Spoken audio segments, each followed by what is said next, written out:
Don't do it. Don't do it.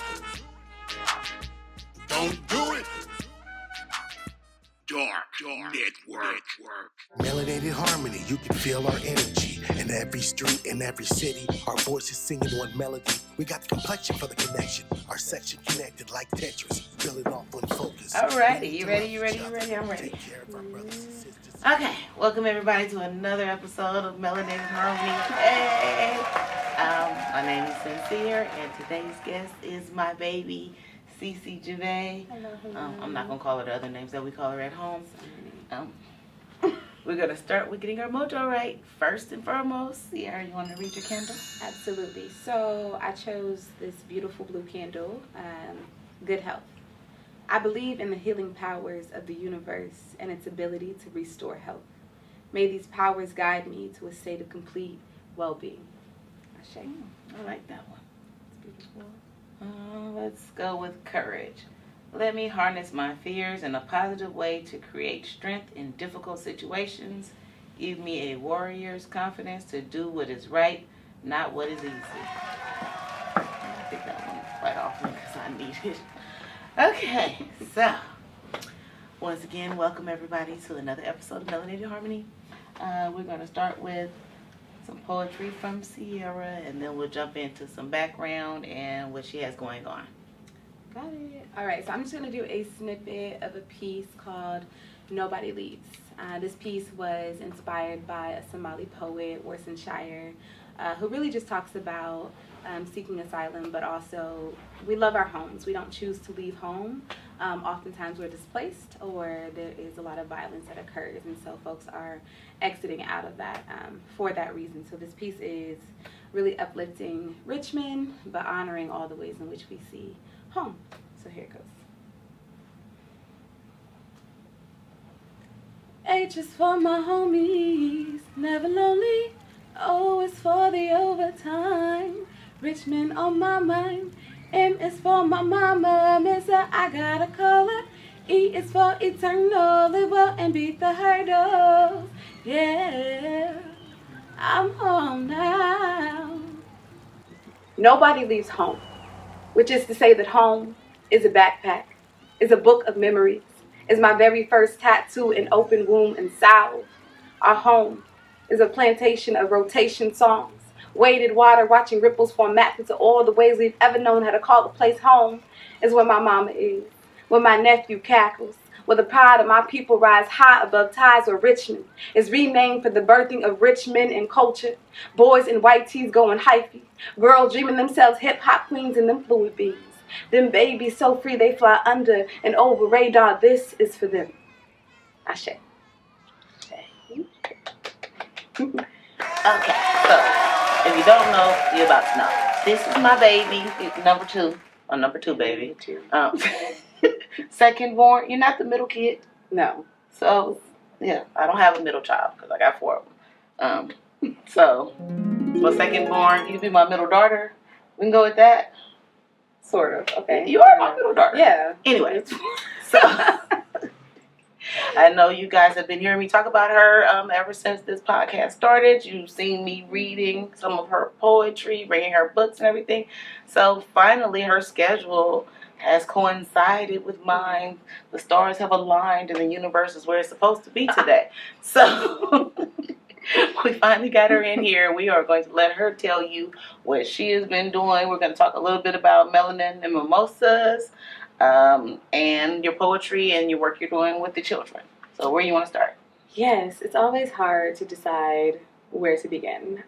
So I will start with what my main job is, my 9 to 5. So I work for RYSE Youth Center, which is a youth organization literally down the street.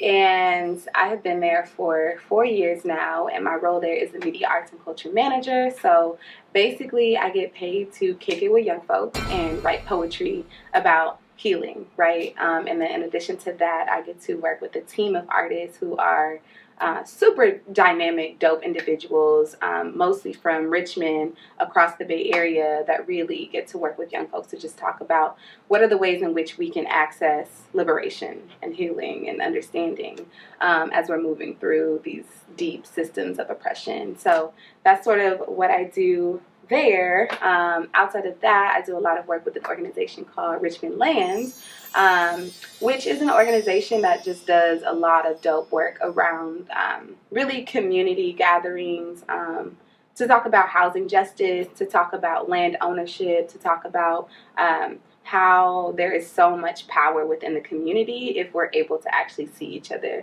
When we talk about humanity, right? How do we show up even if we are different races, different genders, different whatever it is? And so through them, I've done a lot of cultural-based conversations, specifically with Latinx and Black folks around prejudice, around racism, and how we actually come together, right? So that's that aspect of the work. What's my next hat? Okay, so I started an organization almost 3 years ago. It'll be 3 years on the 28th of this month, called Melanin Mimosas. It is a healing sanctuary for Black women. And honestly, we do all kinds of events, from kick-it days at the lake to yoga in the park to Kwanzaa celebrations. And then we have a series that is called Can We Go to War Together, where we invite Black men into the space to just have intentional dialogue about, like, why do we struggle so much, right? And, like, how do we show up and love on one another, regardless of what the relationship is. And so we've done speed dating events, which have been shenanigans, but a lot of fun. And we've done just a lot of community dialogue around just uplifting one another, especially here in Richmond, because there's a lot going on, I would say, like Oakland and, you know, outside of the Bay Area. But I think people really forget about the gems that exist here in Richmond, California. And so that's a lot of the work that we do. And then outside of all of those things, I am a spoken word artist. I have been competing nationally for over 9 years now, which sounds very strange. You know. Yeah, I have been writing since I was in second grade, which sounds very strange. And honestly, it started out with, like, you know, getting in trouble at school because I couldn't read. I was just struggling. And I just had teachers who were not great humans, who did not, you know, give me that support, and a lot of white educators who just didn't understand. And I would go home and, you know, my mom's working, and so I'm like, okay, who's gonna read my homework for me? And then grandma was like, we doing Hooked on Phonics, and that's just it. And it really shifted my entire life. Community kicked in. Definitely. Village is huge because you know, grandma was helping me, and then when I got to school, my mentors at the time were like, okay, we know this super dope dude named Dwight. He is going to come in and help you, like, with poetry. And I was like, whatever, don't know what that means, but let's do it. And he has literally been in my life since I was in second grade and introduced me to poetry. And I really wrote just as, like, I don't know, this is how I process, this is how I talk about whatever's happening, because I was at some point a really shy, sheltered kid, introvert, which is very ironic because I'm a Leo, y'all. Shout out to Leos. Okay, so I'm a very extra person now, so vastly different from my childhood. Poetry really did, like, help heal me in a lot of ways, yes. And now I get to give it to young people, and we kick it, we write. It's amazing.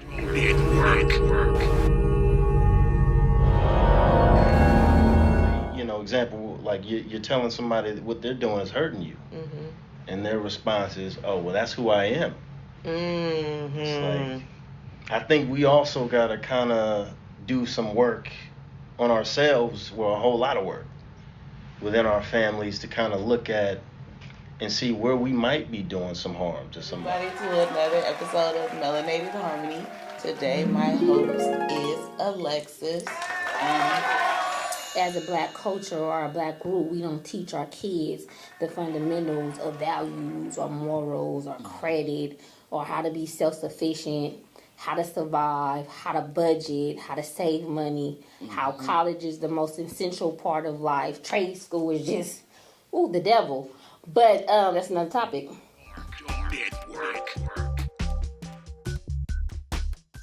This is the kid that got kicked out of preschool because the other kids were too active and they wanted her to play with them, and she was not in the mood. You stay over there. I wanted my sister. That's it. Only. So, yeah. It doesn't work at the preschool, honey. No. You can't be like, no, this class doesn't work for me. You guys stay here. I'm going to go play with my sister for 6 hours. Yeah. That doesn't work.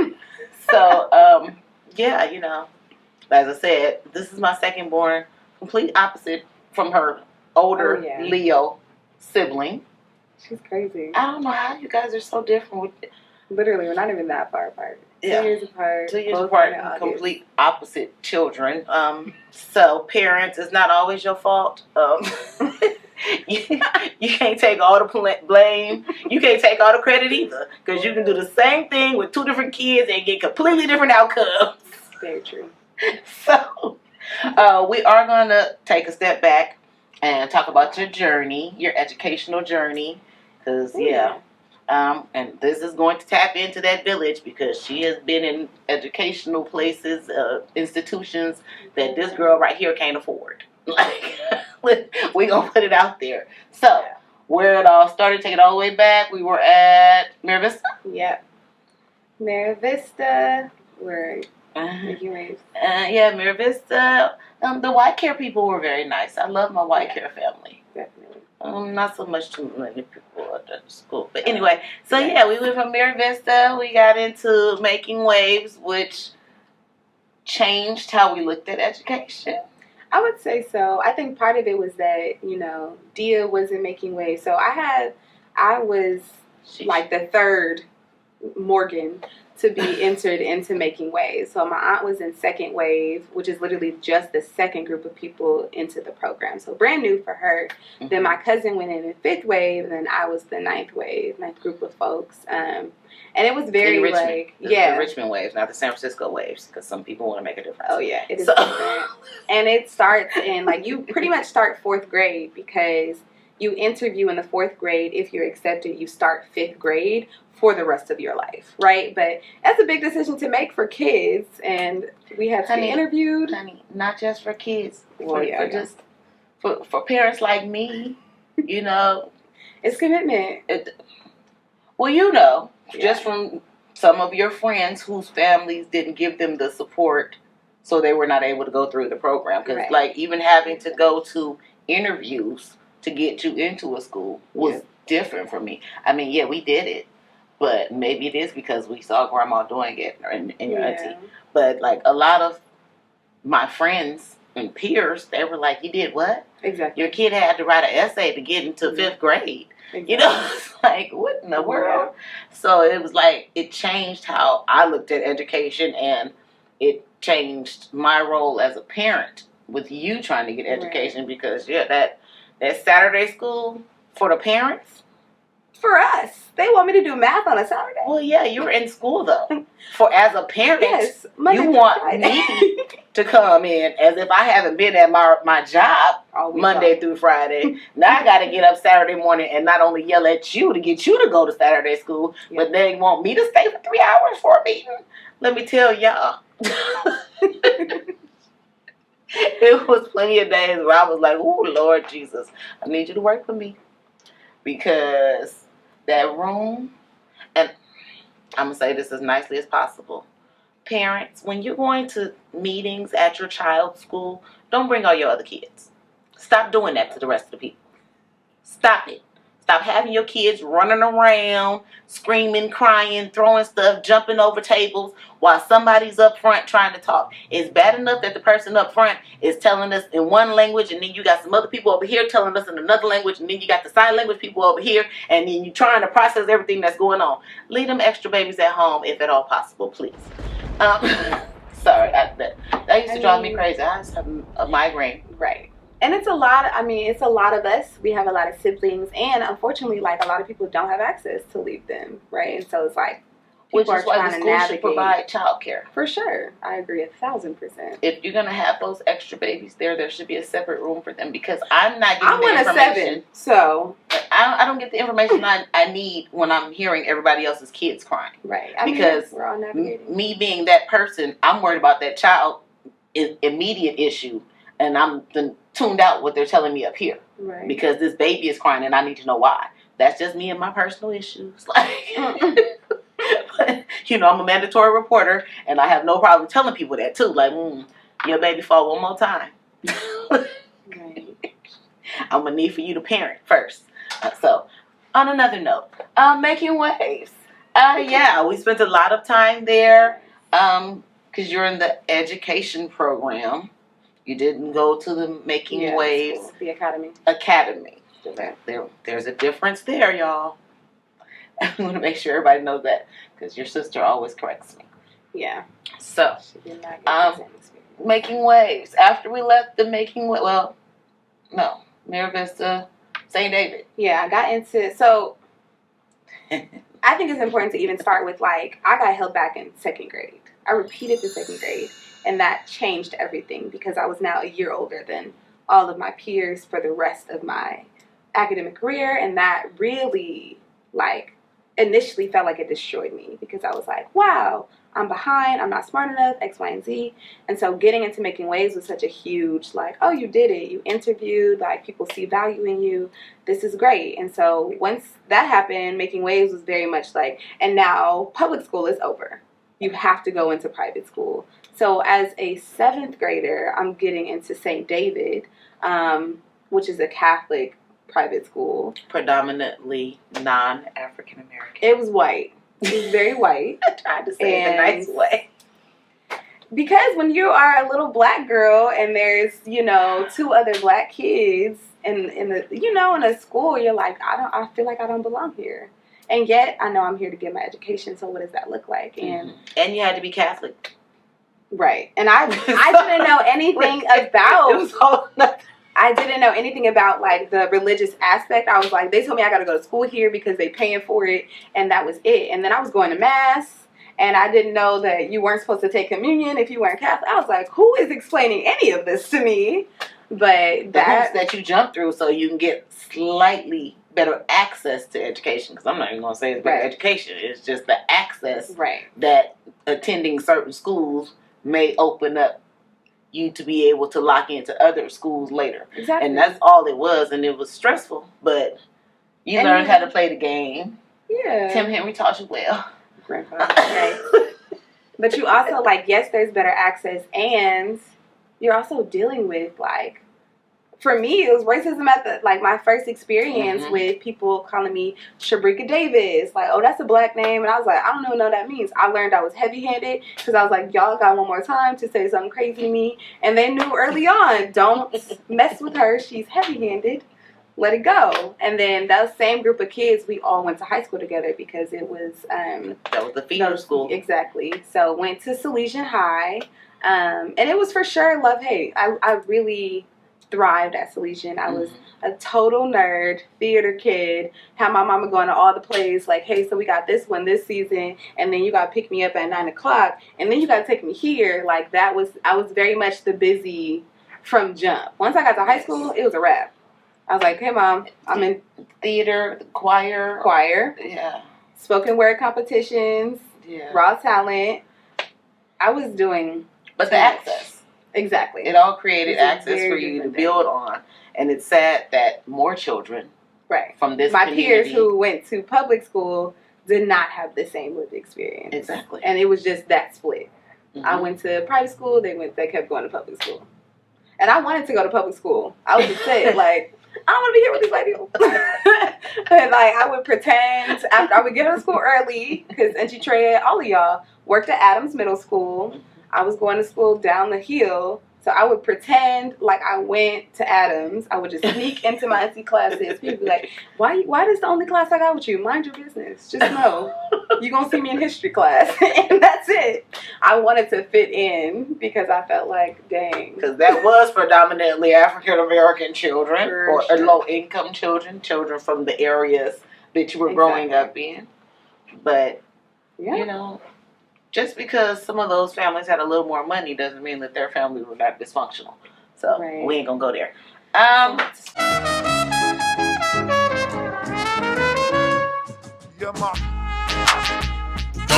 And just because I put a whole bunch of energy into something doesn't mean that you value that thing. But if I put a whole bunch of energy into it, I can take an idea from the ether and turn it into something tangible, and I can put it out there in the world and make it available. That's success to me. Just something from nothing. Something from nothing.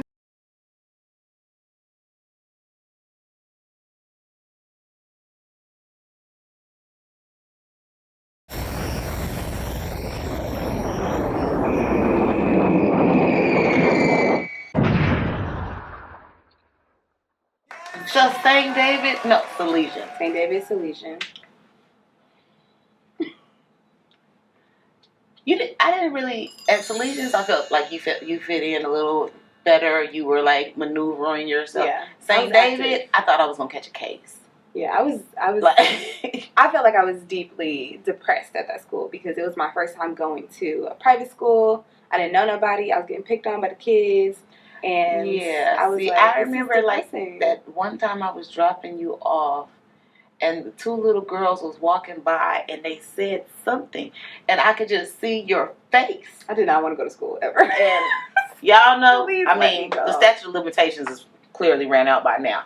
But y'all know I'm the kind of mama that pull over cars and bounce out on kids. Like, don't mess with my babies. Like, the kids, my kids know. If something happened at their school, they're going to beg the people, don't call my mama. You can call grandmas, you can call grandpas, you can call people's daddies that ain't even in the state. Don't call my mama because she coming up here with the shit. So, Grandma did that in a very professional... Grandma's way more professional. You know, but I literally was like, please don't call my mama because it's going to be a bigger situation and I really want to come back to school. So I'm growing. That would be great. I'm growing. I mean, I got my other kid banned from the school bus. Shenanigans. That don't make no sense. Well, that wasn't my fault though. They tried to make the parents line up in order to get their kids released from the bus. Yeah. Excuse me, I just left my job to come get this kid off this bus. You don't let this little black girl off this bus. Not now, but right now. Yeah, I acted real ugly. I didn't apologize. I probably should have, but I didn't. I did call the school and tell them that they probably shouldn't be trying to discipline adults. That's not a good idea. I can understand the organization, but like, what difference does it make if I'm standing in line for my child to get off the bus? Yeah. Like, you can't give me a valid reason to have me standing out here. Like, they literally would not open up the doors to the bus until the parents lined up. That's a lot.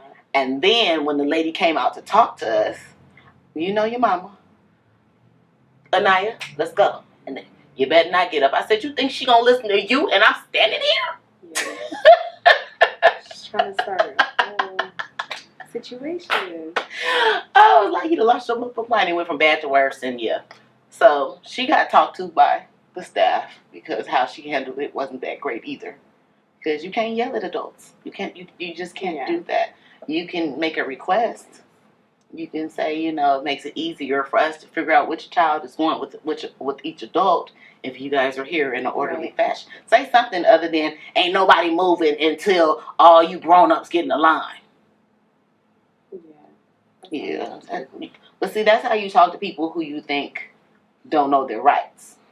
Right. That's how you talk to people who you feel like you're above them. Because in your mind, these people are not at work. That's why they're here to pick up their kids. Mm. So that's you feeling a certain way about a certain class of people because everybody that was in that line was black and brown. Everybody that's in that line is probably low income. Right. So you think you can talk crazy to them. No, sweetie pie, you can't talk crazy to everybody. I'm doing better. I haven't cussed out anybody in a long time, have I? We got to talk about a long time, but it's fine. I have not bounced out on anybody in quite a while. We're going to quite a while. That one. I've been a lovely mother for quite some time. So let's get back to this book with the children. Finish education. Okay. We got to high school. Okay. We just like after Salesian, what we doing? Went to UC Santa Cruz in the middle of the rainforest. I liked Santa Cruz because you were close by. My mom was not trying to let me leave. I got accepted to Georgia State, and I was going to go. And then my mom said, no, you're not. So I didn't. I didn't send you to Georgia. Why? Because you were barely even catching the bus to Salesians. But I was. And I was walking home from school. Well, I was walking to Making Waves from school. So now I'm supposed to send you out of state by yourself because you learned how to do a 10-minute bus drive. I would have made it. It would have been fine. But I didn't. It is what it is. And then once I left Santa Cruz, I didn't actually want to go far because I got accepted to the new school in New York. But then I was like, ooh, New York. You're just going to freeze your patooties off in New York. But yeah, it didn't work out. So I ended up going to get my master's at CCA, California College of the Arts. That was interesting. I'm not going to say anything about that program. I survived. Can I say something? That's all I care about. Are you going to talk about the reading? Yes. What was that thing called? My thesis reading. Thesis reading. Yours was wonderful. But that other lady who had the issues that she suffered some kind of childhood trauma, so her whole thesis was about her childhood trauma and the fact that purple flowers reminded her of the childhood trauma and had me hating flowers and had me sad every time I saw a purple flower.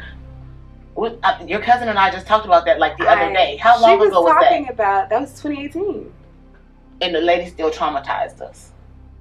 That's a lot. Yes, that lady. This is like my graduation reading. That lady. And they were so fixated on this person's home. That was very dark. It was a lot of their stuff was dark. You brought us here, now you got us all sad and depressed. We can't even like enjoy any of the happy things because we still thinking about you and your sister over there getting fucked up as kids.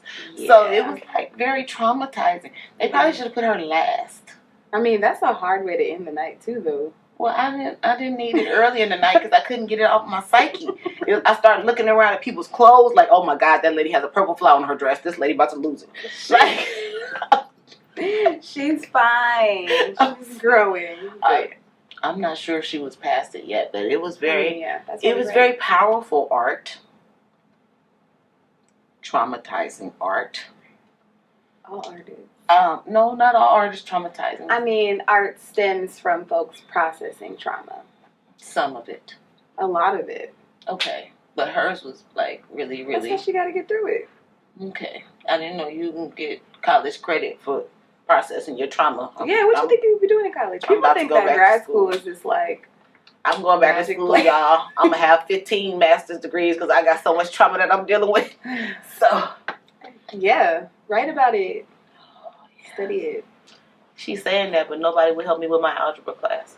Anyway. I don't do math. I took AP Calculus in high school. I passed by the grace of God. And see, that's my problem. You guys see, I messed up. I'll tell everybody, I messed up. I was a horrible child. I was running around making people. I wasn't paying attention in the classroom because I was too busy parenting. I took algebra in the 8th grade. And now I'm trying to take it in college. Yeah, that don't work. Really intense. Ask me about labor and delivery. I'm a G at that. But it's down. But yeah, the algebra, I'm still struggling, y'all. It's gonna be a while. When I pass that algebra 2 class, it's gonna be a function. Yes, it's gonna be a real function. It might be at a pool party in Vegas. I'm gonna be so excited because it's my arch enemy. But anyway, so tell me about these children.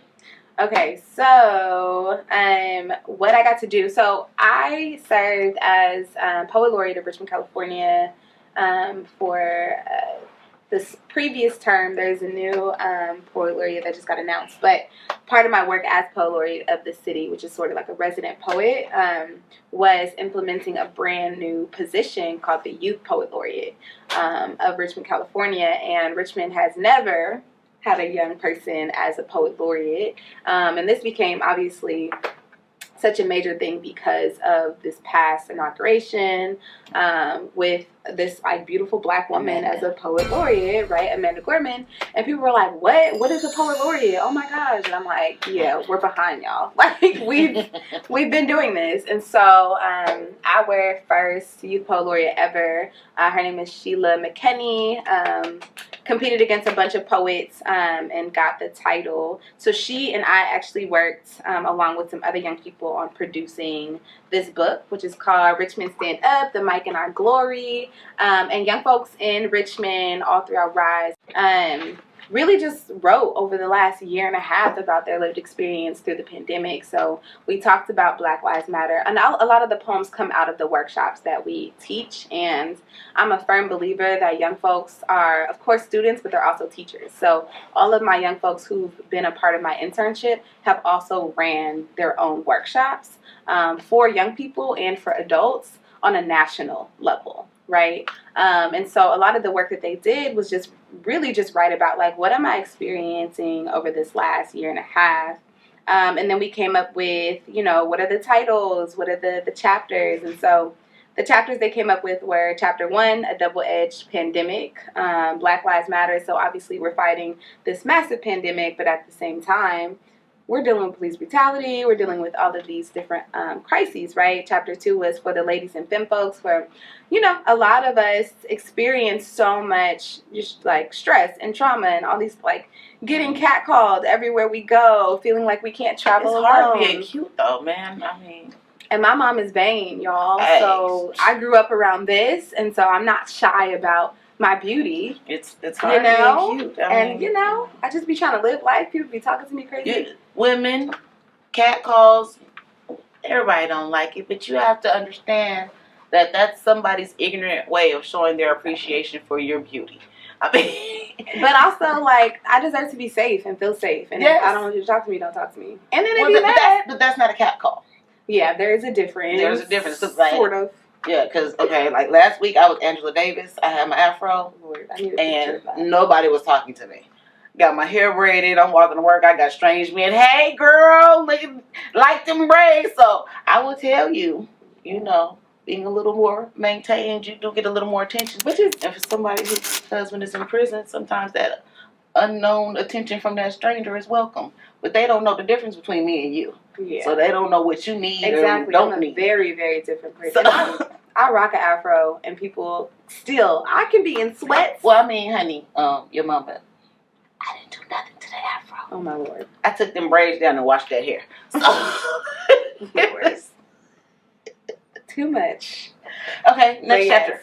There's a lot that goes into that. And then next one is Deep Breaths in Remembrance, Poems for Heaven's Ear. So obviously a lot of us lost a lot of people in the midst of the pandemic. One most notably, we had our clinical director at the RYSE. Her name was Marissa Snoddy, who passed away on January 3rd.